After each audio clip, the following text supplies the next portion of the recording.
La educación. Un campo de combate. Entrevista a Estanislao Zuleta. El maestro Estanislao Zuleta, escritor, ensayista, psicoanalista y profesor de la Universidad del Valle, considerado uno de los principales divulgadores y exponentes de las teorías psicoanalíticas en el país, concedió amablemente a Educación y Cultura la presente entrevista realizada por nuestro editor, Herman Suárez, en la ciudad de Cali, en la cual formula sus opiniones sobre la educación y sus fines, así como la situación del bachillerato colombiano. De la extensa y fecunda entrevista, le hemos extractado sus partes esenciales y de mayor interés para el magisterio, ante las limitaciones de espacio para publicarla en su totalidad.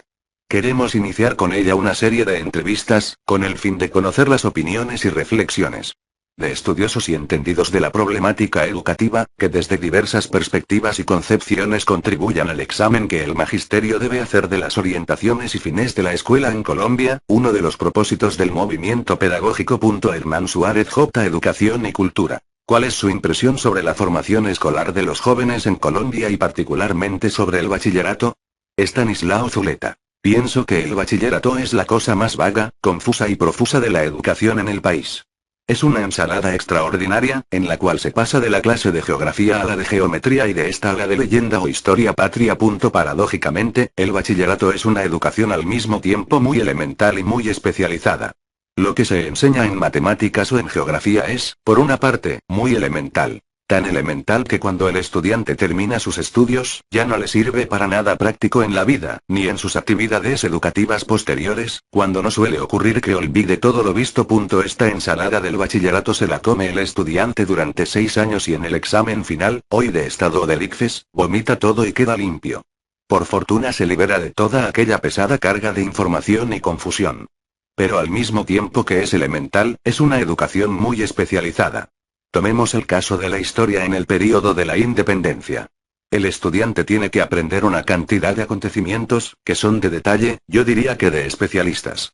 Tal es el caso de las batallas, en el cual se estudia la ubicación de las tropas y sus generales, el ataque de los flancos, la ubicación y función de la retaguardia y la vanguardia, etcétera, etcétera, con un grado tal de especialización y detalle que se necesitaría ser un especialista en historia y estrategia militar. En cambio, no se enseña qué fue lo que pasó desde el punto de vista histórico, que es lo que interesa a un estudiante de secundaria recién iniciado en el estudio de la historia de su país. Poco se dice sobre el tipo de sociedad de la época. Cómo vivían los indios, los negros, los criollos, la nobleza. El tipo de tensiones y rivalidades que existían entre la nobleza terrateniente criolla y la corona española. Los conflictos sociales entre las distintas clases y grupos. No se enseña, por ejemplo, las razones del hundimiento del Imperio español frente a Napoleón, como resultado de la derrota de la Armada Invencible española frente a la Armada inglesa. Que un imperio, al otro lado del mar y sin flota, tenía que perder fácilmente sus colonias. Es decir, si no sale Bolívar, hubiera salido cualquier otro. Lo que perdió España fueron las condiciones para sostener su imperio en ultramar. Lo que se enseña son toda clase de discursos, proclamas bobas y frases altisonantes de don Camilo Torres, José Acevedo y Gómez, etc. No se enseña cuál era el problema realmente. Cuál el sentido de las luchas de independencia. Cuál era el dilema del país. Tomar una dirección influenciado por los ideales de la Revolución Francesa o por el contrario, cerrarse sobre la tradición y el colonialismo, reafirmando la dominación española. Es una historia que tras el detalle y la minucia olvida lo esencial, lo global, lo que importa. Asuntos como las rivalidades entre Bolívar y Santander son detalles, pero los detalles de un gran drama histórico en la suerte y destino de un pueblo. Este hecho queda por fuera de la historia que se enseña en el bachillerato, queda oculto. El detalle, la anécdota, el listado de presidentes y próceres siguen dominando la enseñanza e interpretación de la historia. Igual cosa ocurre en el caso de la enseñanza de la geografía. A un estudiante de bachillerato le enseñan los afluentes principales de los grandes ríos como el Magdalena, el Cauca, el Amazonas, etc. Si no los aprende, puede llegar a perder el año.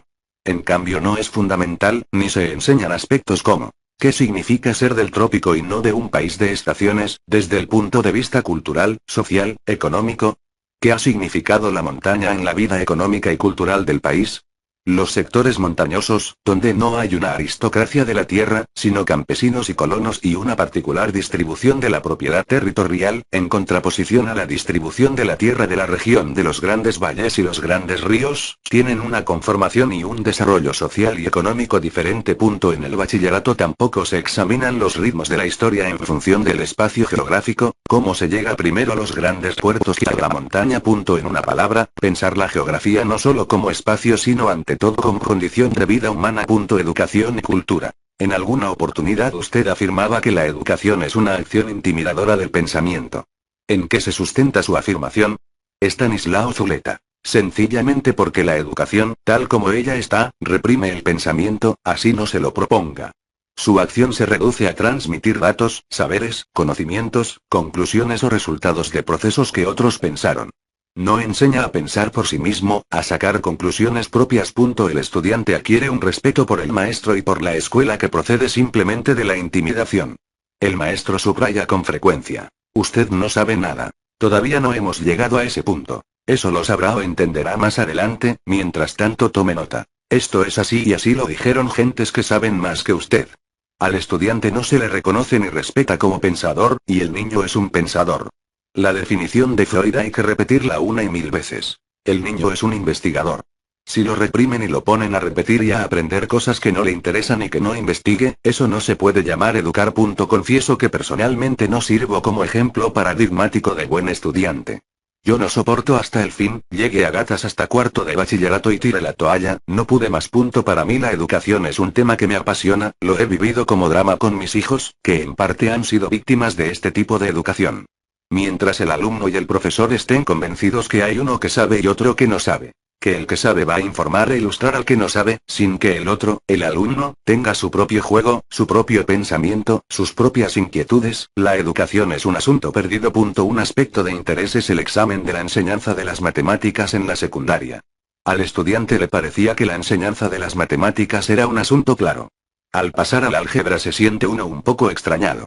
La impresión que tuve era que empezábamos a hacer lo mismo pero con letras. Lo que nunca se nos enseñó y se nos creó la inquietud, era qué significaba pensar las matemáticas. Las matemáticas enseñaban, hasta cierto punto, que sus contenidos era algo que se debía aceptar, no porque alguien lo hubiera dicho, sino porque era susceptible de demostración. Eso era algo atractivo en ese mundo de la autoridad tan generalizada, la cual no es siempre visible y que constituye la realidad y cotidianeidad de la escuela. En la escuela a uno le enseñan que 2 más 2 son 4, que menos por menos da más. Pueda que el alumno no entienda ni comprenda por qué, él solo sabe que si lo hace así resulta y obtiene buenas calificaciones.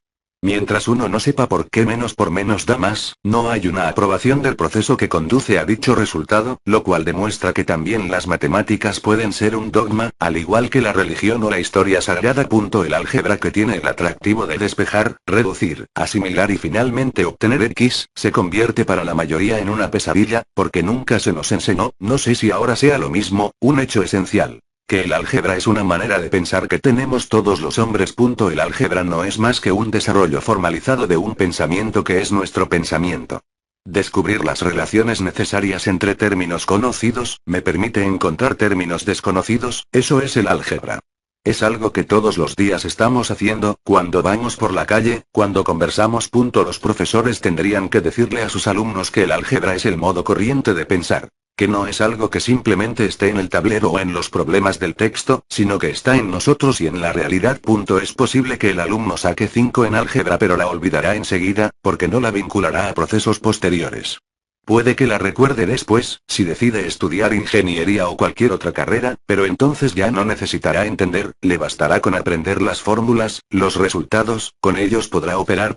La educación crea una incomunicación. Yo tengo que llegar a saber algo, pero ese algo es el resultado de un proceso que no se me enseña. Saber significa entonces simplemente repetir. La educación y los maestros nos hicieron un mal favor. Nos ahorraron la angustia de pensar. El que educa con estos sistemas no sabe lo que está haciendo, pero lo hace en el mínimo de tiempo, de la manera más rápida y menos costosa. A ello se quiere llegar con la tecnología educativa y los métodos de enseñanza audiovisuales, confundiendo educación con información. La ideología de la informática ha producido una revolución en el campo educativo, que es prácticamente una peste. Es allí donde queda más radicalmente reprimido el pensamiento como actividad. Un ejemplo tomado de la enseñanza de la biología podría ilustrar mi afirmación. En cierto momento de mi bachillerato nos tocó estudiar la célula. El profesor apoyado en el tablero nos pintó un círculo y explicó. Esta es la célula. Más por fe que por la razón aceptamos que eso era una célula. Se nos decía también que era microscópica, pero allí se veía. Esto que ustedes ven aquí es la membrana, dentro de la membrana está el plasma y en el plasma está el núcleo y poco a poco se van formando los cromosomas hasta que se ahuecan y se forman dos células. Entonces el maestro pintaba dos bolitas en el tablero. Lo que resulta interesante de este procedimiento, es que uno como estudiante tenía la ilusión de aprender, pero precisamente porque no pensaba, se limitaba a ver, oír y repetir. Si el maestro aceptara que el niño o el joven es inteligente y que puede enfrentarse con problemas complejos, entonces, en lugar de tanta figurita o imágenes, el maestro tendría que exponer el concepto de célula, no la imagen, porque la imagen no es el concepto. Se puede o no apoyar en un dibujo, lo cual es secundario. El maestro debería entonces explicar que la membrana es la piel de la célula, es lo que la separa del mundo que la rodea, así como nuestra piel separa nuestro cuerpo del mundo que lo rodea. También es lo que la protege e individualiza. Si no tuviera membrana la célula no sería más que parte de un charco o de otros líquidos. Pero al mismo tiempo que la membrana es la piel es también la comunicación con el mundo, la membrana es la boca, por allí come. Pero también es el ano, porque por allí expulsa lo que no le sirve, con lo que siente. Es su gran ojo. Entonces la célula es una piel, una boca, un ano, un ojo, una membrana, el sistema sensitivo. El niño quedaría asombrado de una célula que es todo eso a la vez. Posiblemente no se le olvidaría y sería fuente de muchas preguntas e inquietudes. Sería más fácil explicarle cómo después las células se van especializando en una boca, en un ojo, en una piel, en un ano, etc. Lo que me interesa resaltar es que los métodos audiovisuales o las imágenes crean en el estudiante la ilusión de que sabe qué es una célula, pero lo que ve es una raya en el tablero y un conjunto de nombres. Una célula es un conjunto de funciones que habría necesidad de explicar e interrelacionar.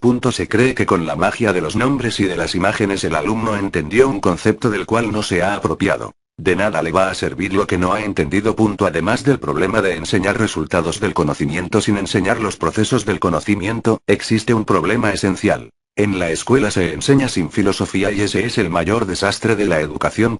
Se enseña geografía sin filosofía, biología sin filosofía, historia sin filosofía sin filosofía, entendiendo por filosofía la posibilidad de pensar la cosa, de hacer preguntas, de ver contradicciones. Educación y cultura. ¿Por qué la educación actual es una educación sin filosofía? Estanislao Zuleta. Porque es una educación para que el individuo rinda cuentas sobre resultados del saber y no para que acceda a pensar en los procesos que condujeron a ese saber o a los resultados de ese saber. Le ahorran a uno la angustia de conocer, lo cual es un pésimo negocio, tanto en la educación, como en cualquier otro campo del saber. Al alumno, por ejemplo, se le enseña el sistema solar y la teoría de Galileo. Si está en un colegio de clase alta, le muestran con ayuda del Betamax o equipos audiovisuales el movimiento del sistema solar y los planetas. Es decir, se le muestran los resultados del saber de Galileo pero no el proceso que condujo a dicho saber, las angustias y conflictos que enfrentó Galileo al formular su teoría. Al niño le imponen dogmáticamente que todo lo que él vive es falso, que lo verdadero es lo que está en el Betamax, en el cine o en la lámina didáctica. Lo que él ha pensado, lo que él siente es considerado falso, él queda descontinuado. No hay un enseñar partiendo de los ejemplos de lo que el niño conoce a través de su experiencia. Para mostrarle que lo que a él le parece o ha vivido son también problemas, sino que se prescinde del saber y la experiencia del niño y se le dan los resultados finales del conocimiento, que no son más que verdades dogmáticas, carentes de vida e interés. Lo que el estudiante ha vivido, la manera como él ve las cosas espontáneamente, lo que él piensa, todo ello no cuenta. En cambio se le imponen resultados que supuestamente refutan su propia vivencia y que son considerados y deben ser considerados como la verdad por el alumno. Yo no sé al detalle cómo funcionará la educación en la actualidad, pero en mi época de estudiante una persona muy inquieta dificultaba las clases. Una persona poco dada a aceptar la verdad del maestro dificultaba las labores escolares. En cambio, un individuo que tuviera una actitud competitiva por tener mejores notas que sus compañeros, sin preguntarse mucho por el sentido de su afán, se llevaba sistemáticamente el primer puesto. Es algo sobre lo cual no se han realizado estadísticas, pero así lo viví yo en mi época, no sé si siga siendo así hoy en día. Educación y cultura. Las políticas educativas en los últimos años han señalado como uno de sus fines ligar la educación a las necesidades de la producción, concentrando su atención en la relación educación-economía, educación-producción, dejando de lado la definición de un proyecto o propósito cultural definido. ¿Cuál es su valoración de dicho enfoque? Estanislao Zuleta. Voy a considerar la educación como uno de los elementos del proceso económico, es decir, me acojo a los textos e interpretaciones de Marx que me son más familiares. Desde esta perspectiva, se analiza la educación como la producción de una mercancía que denominamos fuerza de trabajo calificada que tiene una demanda en el mercado. La educación se ocupa de preparar a los estudiantes para intervenir en las distintas formas de trabajo productivo en los diversos sectores de la economía. La eficacia de la educación para preparar los futuros obreros, contabilistas, ingenieros, médicos o administradores, se mide por las habilidades que el individuo adquiera para realizar tareas, funciones u oficios dentro de un aparato burocrático o productivo. Su eficacia depende también del dominio de determinadas técnicas, poco importa que la realización de las tareas productivas coincida con los proyectos o expectativas del hombre que las realiza. Se trata en esencia de prepararlo como un empleado del capital, por lo tanto, no es muy importante que piense o que no piense los procesos productivos del saber, sino que haya logrado manejar determinadas habilidades que permitan producir resultados determinados. El profesor norteamericano Hintis, al analizar la educación norteamericana, sostiene que para el sistema capitalista es necesario formar no solamente un conjunto de individuos con determinados conocimientos sino también con una determinada actitud y ella básicamente es la renuncia a toda iniciativa. Hintis afirma, de manera brillante, que la crítica a la educación, generalmente proveniente de los sectores que tradicionalmente se llaman de izquierda, es una crítica que supone que la educación debería formar pensadores pero no lo logra a pesar del costo inmenso en tiempo, recursos humanos, ayudas y equipos. Lo que finalmente logra producir es una especie de técnico con conocimientos parciales, particulares, especializados. Hintis hace notar que ese es el tipo de técnico que la sociedad necesita. No en una forma voluntarista y para llevar a cabo determinadas intenciones, sencillamente lo que resulta es también lo que necesita.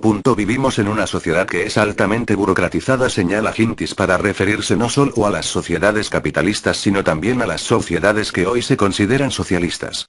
En estas sociedades altamente burocratizadas el individuo va a participar en empresas, públicas o privadas, en las cuales existe una rígida jerarquía en dos sentidos: el trabajo que manda y el trabajo que obedece. El trabajo que planifica y el trabajo que ejecuta. Hintis se pregunta qué clase de hombre se necesita para estar adaptado a este tipo de trabajo. Pues no sería bueno que en una empresa burocratizada se vincularan personas que tengan la rara costumbre de tomar iniciativas, de poner objeciones, de pensar por sí mismos. No encajarían bien en dicho sistema, por el contrario, crearían problemas. En este sentido, nuestra educación es, por una parte, desastrosa en cuanto a la formación de individuos que piensen, que tengan autonomía y creatividad, pero no es nada desastrosa en cuanto a la producción de personas que se ajusten a tareas o empresas que nos les interesan. Personas que tienen que ganar el examen de álgebra sin que le interese el álgebra. Personas que tienen que estudiar sin que les interese el estudio. Para producir este tipo de personas la escuela que tenemos es la ideal, está hecha para tal fin. Educación y cultura. Si ello es así, ¿cómo se explica que aún los propios empresarios se quejen de las pocas posibilidades para el trabajo que se observan en los bachilleres egresados de centros de formación tecnológica? Estanislao Zuleta. Yo creo que no solo es el bachillerato, también las universidades. Lo que ocurre es que desde la primaria a la gente se le educa en función de un examen, sin que la enseñanza y el saber le interese al estudiante o se relacione con sus expectativas personales, situación que se va a repetir una vez termine sus estudios, es lo que va a encontrar en la vida. Al terminar sus estudios, el individuo no va a salir a expresar sus inquietudes, sus tendencias, sus aspiraciones, sino que se va a enganchar en un aparato o sistema burocrático que ya tiene su propio movimiento y que le va a pedir determinadas tareas o actividades sin preguntarle si está de acuerdo o no con los fines que se persiguen. Es un sistema educativo en el cual la gente adquiere la disciplina desgraciada de hacer lo que no le interesa ganar, de competir por una nota, de estudiar por miedo a perder el año, de la misma manera que va a trabajar por miedo a perder el puesto. Desde la niñez el individuo aprende a estudiar por miedo, a resolver problemas que a él no le interesan. El capital ha puesto bajo su servicio y control la iniciativa, la creatividad y la voluntad de los individuos. Para producir un buen estudiante, que no le interesa aprender pero sí sacar 5. Que le da miedo perder el año y solo por esa razón estudia. Puede que el tipo de educación actual sea muy malo desde el punto de vista del conocimiento, pero es el ideal para el sistema y sus intereses. Por ejemplo, a nadie dentro del actual sistema le va a interesar tener un cajero que tenga una crítica de dinero, sería peligroso para los intereses del banco y de los banqueros. En cambio, si se les prepara de tal manera que sepan contar bien y rápidamente grandes fajos de dinero, que sepan hacer cuentas, que al final del mes sepan hacer un balance de pérdidas y ganancias, son más útiles que si supieran la teoría marxista del valor y del funcionamiento de la economía. Serían muy peligrosos incluso en la Unión Soviética.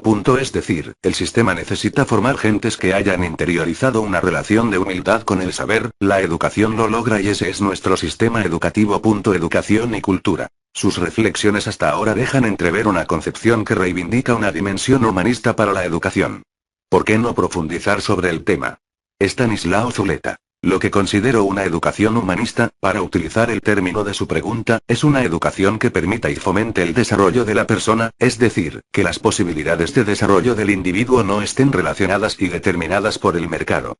Desgraciadamente en nuestra sociedad el hombre no va a vivir de sus posibilidades, sino de la venta de su fuerza de trabajo. Al sistema no le interesa mucho, desde el punto de vista de la eficacia de su aparato, que el individuo se realice y se desarrolle en sus posibilidades, sino que haya individualizado la humildad frente a sí mismo. Si usted es buen subgerente de cartera, no le presta a los pobres pero sí a los ricos, podrá llegar a ser gerente. A un individuo así no le puede interesar sino una cosa: el éxito, la diferenciación, la promoción, pero no la realización de sus posibilidades. Mientras menos las realice y tenga una mentalidad técnicamente lacayuna, más éxito tendrá. La educación, y el maestro sin saberlo, están formando al individuo para que funcione como necesita el sistema, está preparando burócratas, en el sentido amplio de la palabra. Nuestros niños, que a veces juegan, o hacen juegos de palabras, pintan con cierto talento, les interesa jugar con los números, queremos hacer de ellos perfectos burócratas, se reprime su pensamiento para poder mantener una fábrica de microburócratas que puedan funcionar en todas partes. La educación en últimas, tiende a producir un individuo heterónomo, es decir, alguien que tenga el máximo de heteronimia, dependencia de los demás, y el mínimo de autonomía. Un individuo que no sepa qué le pasa y qué puede hacer cuando tiene niguas, sino que tenga que contratar un médico, pagar una consulta para que le saquen una nigua.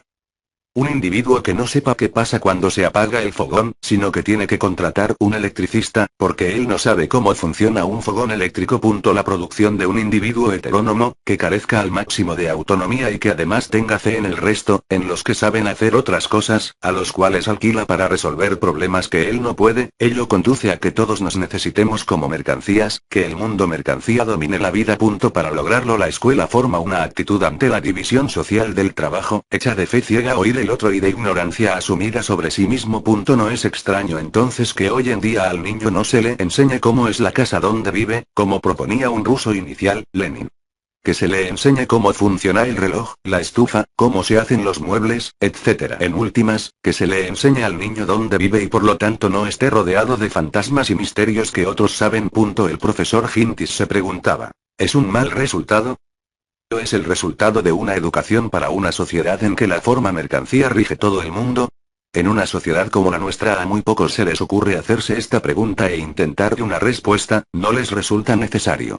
Sencillamente porque la sociedad necesita que la gente no sepa nada de su cuerpo y de su funcionamiento, porque para eso está la medicina, para citar solo un ejemplo.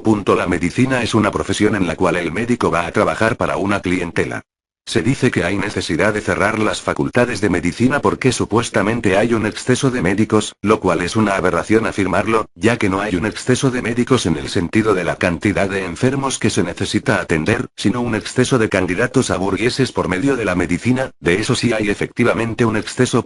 Si se preparara personal que supiera tratar la malaria, la tuberculosis, la parasitosis, que enseñaran a la gente, al menos, a hervir el agua, faltarían muchos médicos, pero eso no convertiría a nadie en burgués. Todo lo que invirtió la familia y el Estado en el privilegio de formar un médico, es pagado por este convirtiéndose en burgués. La relación actual de la medicina es una relación con la clientela, más que una relación con la enfermedad. El médico puede estar rodeado de enfermos pero no de clientes. Él no necesita tener una gran sensibilidad social para vivir en medio de los barrios y las gentes pobres, él sabe cuáles son las causas de la enfermedad en estos sectores. Sabe que hay falta de higiene, de agua potable, de alimentación adecuada, sabe que es un fenómeno social y económico, pero él se limita a su consultorio. Él lo que sabe y va a tratar es un hígado y por tanto se especializa en el tratamiento del hígado. Si este individuo se decide a pensar por sí mismo y reflexiona. Yo decidí ser médico porque era un combate contra la enfermedad, porque era un combate en favor de la vida y contra la muerte innecesaria. Pero él lo que se encuentra es con la injusticia social, con la explotación, con la marginalidad y ese no es su oficio, o para ello no ha sido formado. La educación, de la que hemos venido hablando, le ayuda mucho a no pensar, a no problematizarse, a dedicarse a lo suyo, a ser eficiente como médico burócrata. Como le ayuda también a otros profesionales de otras disciplinas. La educación pública probablemente se podría suprimir y llegar a una situación en la cual el que quiera ser médico que pague el costo, lo cual significaría que solo los hijos de los ricos podrían ser médicos, y con estos médicos bastaría. Pero nuestra sociedad necesita crear y alimentar la ilusión de la cual vive. La ilusión de que es una sociedad democrática, una sociedad en la cual hay movilidad social e igualdad de oportunidades. El manido cuento de que un individuo llegó a ser lo que sus padres no eran y demostrar con ello que la nuestra no es una sociedad cerrada, sin movilidad social. Esa ilusión cuesta mucho, es el costo de mantener la educación pública. Ella es importantísima para sostener el sistema, porque le sería muy difícil a las clases dominantes confesar que no es una sociedad democrática con igualdad real de oportunidades como pregonan los liberales. Desmontar la educación pública significaría desmontar las ilusiones, es el costo que están pagando por mantener esa ilusión. Gran parte de la educación pública es lo que le cuesta a la burguesía sostener la ilusión de la mayoría de la población de que su destino no está dado por su nacimiento sino que se debe o resulta de la adecuada utilización y aprovechamiento de las oportunidades que brinda el sistema a través de la educación. Nuestra sociedad, que se precia de liberal, democrática, con movilidad social e igualdad de oportunidades tiene que pagar un costo altísimo por este discurso y cada vez le costará más. Sin embargo, para los maestros este costo significa un espacio político. Tenemos que emplearlo para crear un espacio desde el cual podamos combatir el sistema en su conjunto. No es el único, pero es uno en el cual el magisterio tiene grandes posibilidades. Quiero precisar que mis opiniones no quieren decir que se liquide entonces la educación. Es un mal negocio para las clases dominantes y allá ellos con sus negocios e inversiones. El campo de la educación es un campo de combate. Todo el mundo puede combatir allí, desde el profesor de primaria, pasando por el de secundaria hasta el profesor de física atómica de la universidad. Combatir en el sentido de que mientras más busque la posibilidad de una realización humana de las gentes que educan más estorba al sistema. Por el contrario, mientras más se eduque a las demandas impersonales del sistema más le ayuda a su sostenimiento y perpetuación. Este es el campo de combate de los educadores, tienen un campo abierto allí y es necesario que tomen conciencia de su importancia y posibilidades. Fuente. Cátedra Estanislao Univalle. Tetu.com.